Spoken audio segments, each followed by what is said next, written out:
Keep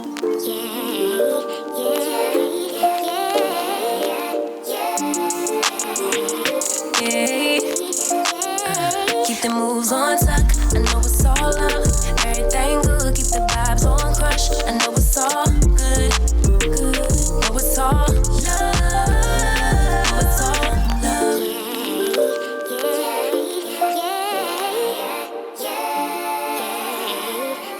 Are you ready to bring us in, Buster? And we back. We live. We here, y'all. That's our intro. If you haven't seen episode 1 and 2, every episode we in. Episode 3, we locked in. What we talking about today, man? Today we're talking about, it's still honestly a little bit uncomfortable saying this word sometimes, even though I'm 29 years old. The topic is sexpectations. And you see how this makes him feel. That's my bad.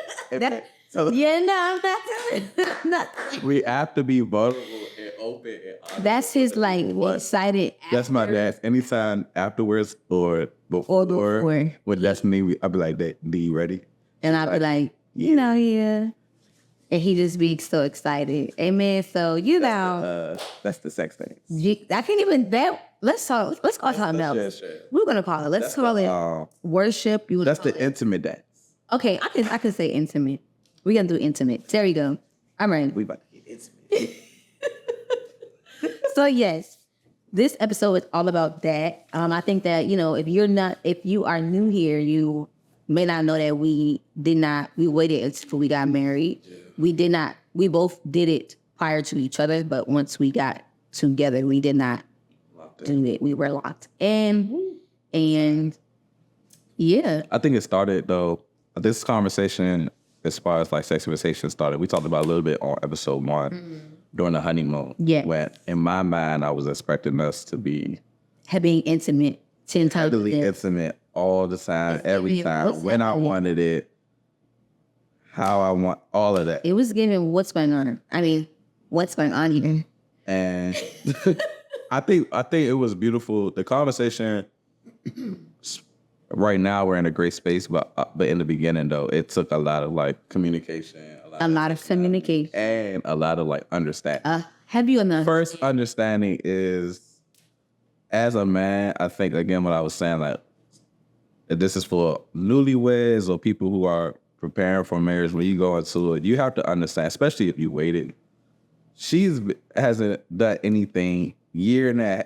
2, 3, however long, she hasn't done anything. We've been in a mindset of purity, but we're together. We can't touch each other. We barely was kissing during that time. When we got closer to well, we did have some moments that was very spicy during our time of dating. I also want to make sure, like, we kissed the whole time, but like when we got closer to the wedding day, that's when we put like heavier boundaries in place because we started to get like, all right, I'm engaged now. Like, come on, like let's just hurry up. So we had to put heavier boundaries in place. So we kind of like chill on the kissing. Like when I came down to see Keon, like he didn't stay at his house. He left to stay at his parents' house. I stayed at his house. So before I was staying at his house, all that kind of stuff. But first we tried to like sleep in the same bed. That ain't work. Yeah, and I tried to sleep on the couch. Yeah. She slept in the bed. That ain't work. Yeah. So we just had to get more. When we got engaged, we just like, okay, we're going to be for real now. Like, okay, you got to go do this. And I'll do that. And we kind of like relaxed on like the type of kissing that we were doing and things like that. So now think about it, from April to October, we're on that boundary mindset. October 8th, we married. Now you can do whatever. And I'm like, all right, time to switch your mind right back to. Yeah. And I'm like, I didn't want to do it. It just, I feel like I had to get into the rhythm or mindset of I can do this. Yeah. Or just like, I think really that, like just that I can do this, and that I think it was just like it was just new. Almost like, even though I've done it before, it was like just new because we hadn't done it. Almost like reprogrammed our mind. Real mind. Yeah, it was like all right, let's get into this. Like, okay, Destiny, like you did this before, but this is different. So we had like this very honest conversation. I'm like, all right, on the honeymoon, or this was when we got back? I feel like this was a little time after we got back. Okay, yeah. And I was like, D, how many times do we expect to do this a week? What can we agree on? I think I was like 3 times. I think Keon was like In my mind, I'm like, bro, we don't got no kids. We don't got no real responsibilities.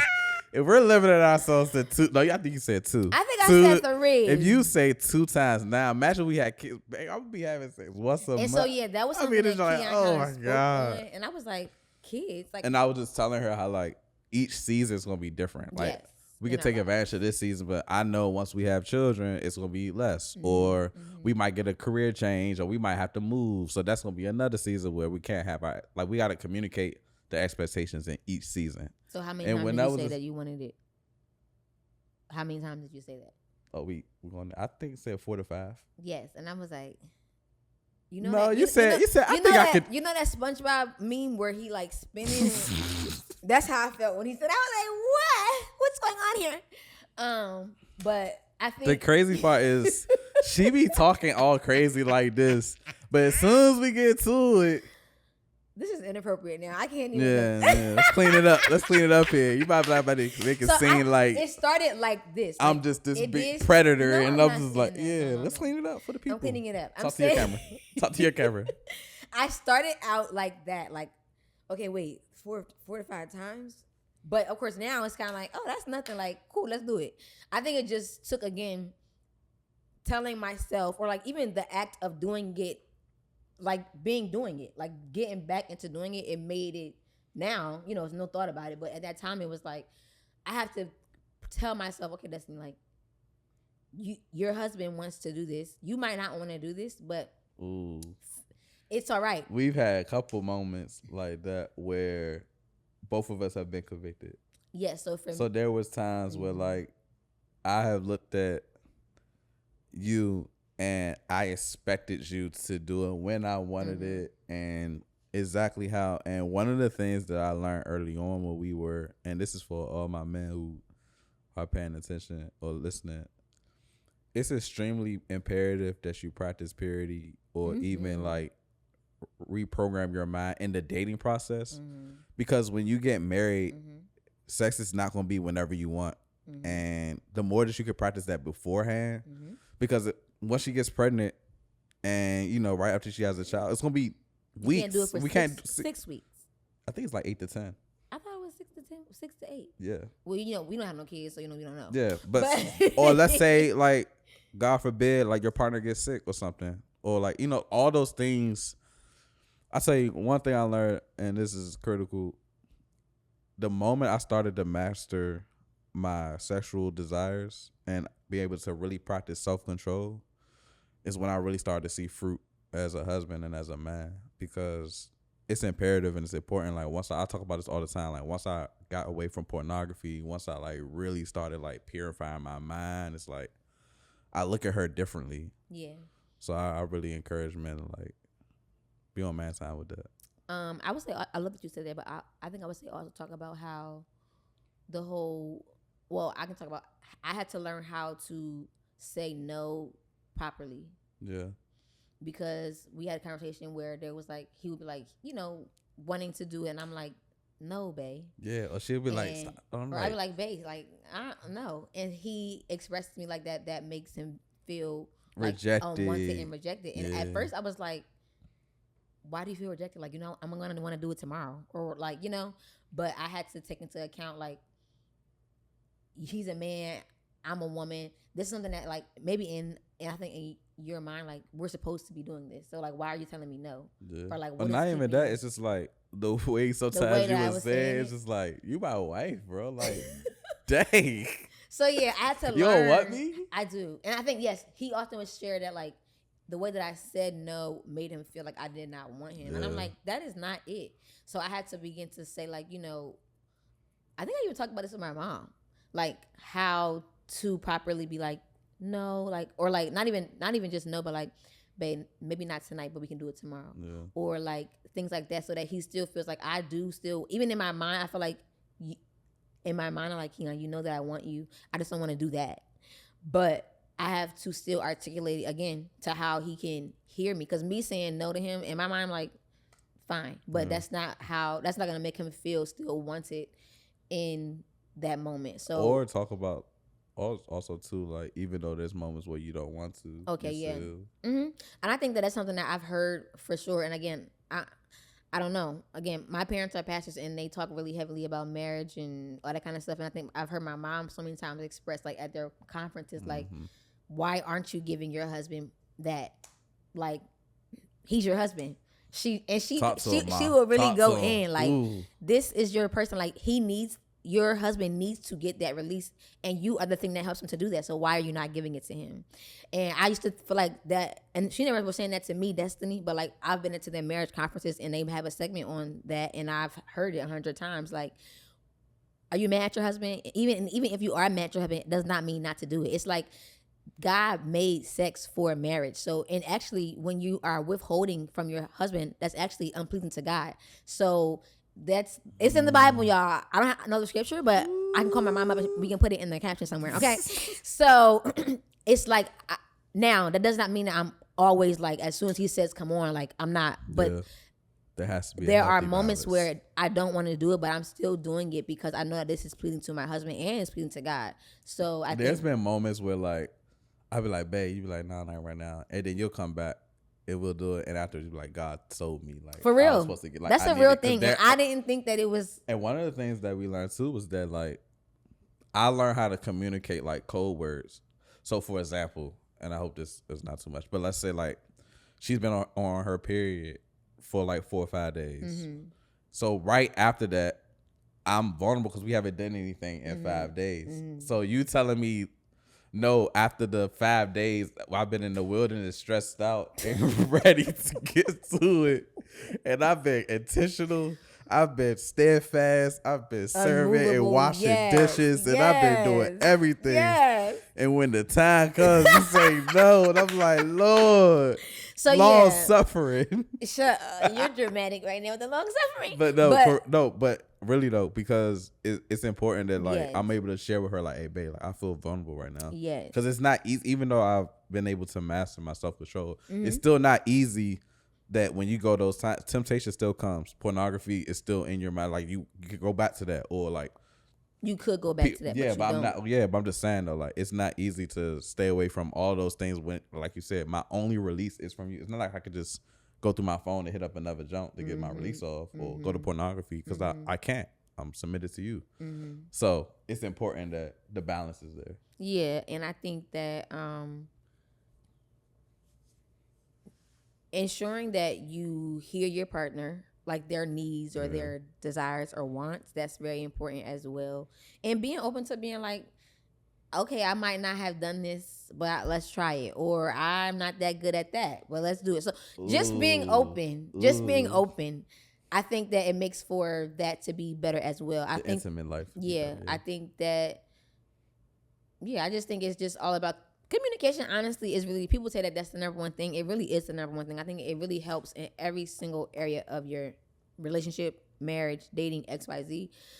Open communication. So it even got to a point like, I don't know, it's about to be a year. So maybe like earlier this year, Keon expressed like, babe, like it's been nice, but like I want to do something different. So at first I got was like, you really going there. At first I was like, okay, different. Like what did that mean? What did that mean? Uh-huh. And so then he's like, I just want to just not. You want to do it in different places or just think. And I'm like, okay, that's fine. So you see him, yes. So just being open to, because at first I'm like, wait, are you not happy? So again, I went to the immediate like, you not happy. I'm not a good wife. Like, I'm not doing it right. Like I'm not. And he's like, no, Destiny. Like I just want to just. And I think that I think again, being just open and not being boxed in of like, I don't know what you saw or what your parents did or whatever. I feel like, again, I'm grateful that my parents been married for a long time and they talk about this. Almost too much, but I'm happy that at their 57-year-old age that they're still doing this, married for 32 years, which also I think that helps me to be like, know that this is something that is so important because it keeps the marriage edified as well. Another healthy conversation we had with a couple of our friends was how like we want to feel desired too. Yes, guys want to feel desired. Yeah, because I don't want to feel like I'm always asking or I'm always like, babe, you ready? It's like sometimes it's like it feel good when I come on to you. Yeah. Yes. What's that like for you? When I come on to you? Yeah. I don't know. Now it's easy. At first it was like when he said, I'm like, I just feel like, babe, you want it all the time. Just kind of like you tell me. But I think again through communication and having to release like whatever previous thought process that I had about it, it was like, okay, like it makes sense. Cool. If he's always doing this, I can do this too. And I think it does take me more intentionality. I feel like as a woman, like for us to think, okay, tonight I'm going to, you know what I mean? But I think I have to do that because again, he didn't wire us like you guys are wired. So we're not thinking about it all the time. So I literally have to like intentionally say like, all right, X date, I'm going to do this. And then, you know, I do it. But it takes that for us. For y'all, it's like, what's up right now? 10 seconds. Like, I don't know. I don't take nothing. Yeah. So, but for us, we really have to be intentional. I would say like, you know, even speaking to married friends or whatever, who've been married longer than we have been, 10 years and things like that. The wife is saying what I'm saying at year one. Girl, they always want it and you got to figure out, but you got to make it work. And so I think that we have gotten to the rhythm of making it work. Yeah, we found a really good rhythm. And it's good. It's good. Now, you know, with sex comes opportunity for children. I think it's one of the things that we talked about, we agreed to early on, was that we wanted to make it through the first year of our marriage. And in a couple of weeks, it'll be a year. Thank you, Jesus. I would like to say, first, I want to give honor to God, who is the head of my life. But we're grateful to the Lord that there are no children right now, and we will reconvene on that topic of children, top of 2024. But all jokes aside, we were very intentional because one of the things that we got was I really told her like I did not want you on birth control because I've seen how that can, and no, not to anybody who's on it. I just seen how it can impact emotions. It fluctuate with the weight, like. So I just wanted to like see if we can do it naturally. So we got the calendar. Yes, my mom called it they called it back in their days like the what do they call it? The method. What's the name? The rhythm method. I said, am I talking about the word that Keon just said? And she said, yeah. And I said, I like the rhythm method better. Yeah. We're on a rhythm. Yeah. We're on a rhythm. We just got the app. I know that app better than I know my daily schedule. He knows the ovulation dates. He knows everything. I know every day. And I appreciate it. I'm like, babe, we got 2 more days. Yes. Yes. And I'm like, yes, we do. And then, because the ovulation period is like 7 days. The ovulation period is like, so that's where. And we're disciplined. We don't do it. Well, we don't do that. We're that. Not intimate. There we go. We're not intimate during those 7 days. Like we do not play because we made an agreement. Now we might, that first day of the 7 days, we might slip here and there.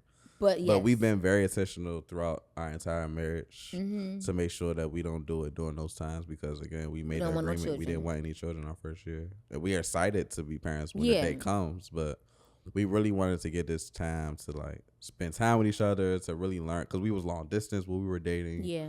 We really didn't get a chance to see each other as much as we wanted to. So this first year was all about me and you. Just us. Like, yeah. So it's been good. I mean, where we are now is great. And, you know, I'm so excited for what's to come for year 2. Amen? Yeah. All right. I'm about to get on track, y'all. I'm back. Questions segment. You want to introduce the segment for today? Yes. All right. So this, is our question segment. And we have one question today for Let me pull it up. Our question segment. Keon is pulling it up currently. And we will share it with y'all in 5, 4, 3, 2, 1. 0.8, 0.7, 0.6, 0.5, 0.4. I don't got a question. Me neither. I don't have any questions. Oh, I do got one. Here it is. All right, I got it. You ready? Yes. The first question is coming from one of our friends from IG, and it says, coming from waiting in marriage, like waiting during the dating space and then going into it married, can you talk a little bit about we talked about it a little bit, but I guess they just want to expound like on the transition. Like, was it hard for your mind to go into, all right, we waited, and then like, was it pressure, all that stuff? Okay, so we've had this conversation before with some of our like couple friends. Yeah. And so I personally didn't have a struggle, but I have heard friends talk about like, the whole purity thing, and it took them a while to go from like purity was like pounded into their brain and now they can do it. And I think they expressed like there was no like grooming or conversation. It's just kind of like, okay, boom, go ahead. So now I didn't have that, but I have definitely heard that. That's one of my favorite conversations that we've had. Because we talk about how like in the church and church culture, how like growing up, purity for women and purity for men is two totally different conversations. Yeah. It's like women or young girls, they couldn't wear pants. Their skirt had to be way past their knees. Like any sign of anything promiscuous. But I'm just saying though, most churches like the culture versus men, it's like they coming at you on drunk, high, pants sag, whatever. Or like, even like think about like stories. We that love you, brother. Stories that we know, like a drummer gets somebody pregnant and then she is like shunned, but the drummer he keep playing. You know what I'm saying? So it's like it's almost like they put the onus on the woman when I just feel like it should be both people have a role to play. There's just been a lack of accountability for men. For men, yeah, honestly. Particularly in the church. Yeah, so I just think that I'm grateful that while my parents didn't say like, they just said don't do it, which I don't. For me, I feel like when we have children, I want to say more to it. Like I want to say like, why, or if you do it, because I mean I did it before they, this is what I want you to know. They didn't do any of that. It was more just like, don't have sex, it's bad for you, you're gonna go to hell, XYZ, like that kind of stuff. Like it's sin, you're sinning and you don't want to sin against God. So, I learned about it through friends, you know what I'm saying? Versus like my parents, they didn't really teach me, all the whole. I wonder how women can explore their sexuality while staying pure though. I mean, do you feel like it needs to be explored? It doesn't have to. I think like that's why it can be messed, like when you go into marriage, if you're going into it with like one person who has experience and had multiple past experiences, and then the other person who's been a virgin or pure, that person can come in with expectations. That's why it's meant for us to not have sex at all. So we coming into it, learning together, enjoying it, figuring it out, really exploring it. Yeah, so 100%. Yeah, if you're watching, try to stay as pure as possible because it makes all the difference. Yeah, we talked about this too in our on season 1. Like, just there's so many pros to waiting. Like, it's easier to break up. It's easier to you are allowing someone else to come into your space when you have sex. It's not just like an act that is a mindless thing. Yeah. You can take on that person's emotions, diseases, all those kind of things. So God is not trying to withhold it from you by saying not to do it before you get married. He's actually trying to keep you because there's so many things that are negative that can come from it. Yeah. He wants you to wait so that you can have that beautiful experience with that one person. I mean, of course, like we both did not wait until we met each other, but I believe that the experience that we got because we waited, or like the friendship that was built because we didn't use that as like, oh, we argue now we having sex, or add that as a caveat to like conversations, because I've experienced those kind of things as well, and I know that because we didn't do it that way, it's made our relationship, our friendship even stronger because we really did. And our communication. Yeah, and our communication. Because we actually waited. So the whole purity thing, I just feel like I definitely believe it could be definitely a further conversation, or maybe even levels of like, okay, we're not doing it. Maybe once you get engaged, now we're talking about, what to expect or what to look forward to, or even just deeper conversations, because everyone doesn't have that same experience. Like, or every parent is different. Every parent is not telling your child like, so this is what this is and this is what you do. Like, you don't, you know what I'm saying? Like, you don't get that in every household. So I think that the church could definitely do a better job of expounding on that, of course at the proper timing. Yeah. No, for sure. I mean, I think that's, but I will say the only thing is that if you are practicing purity and then when you get engaged, having those conversations, like going deeper, it's tough. I know for me, like I ain't want to talk about nothing. I had to keep my mind clear. I didn't even want to hold your hand because I was he was ready, y'all. I was ready. Once he put this ring on my finger, girl, he was. I'm like, mind you, we had April to October, but he was ready. So time. But yeah, those are our expectations, and like I said, we found our rhythm, but a lot of it has to do with both of us understanding on my end of the spectrum, understanding that she's not gonna want it every time that I want it, when I want it, how I want it, but there is a conversation and me communicating what I desire and feel, and we meet in the middle. 110%. For you. For me, like what I learned. Your review, yeah. Oh, my review is that from a woman. Once you get into your rhythm, and be open and willing to hear what your person needs, and don't think that like you can only do things one way. I think that makes it better. And just have an open mind, and also don't hold out on your husband. I was waiting for that. Amen. Amen. That's episode 3, y'all. Y'all already know to go ahead and say it. What? Oh, you gonna let me? Go ahead. Make sure you like, comment, and subscribe. Yes, and we look forward to seeing y'all in the next episode. See ya.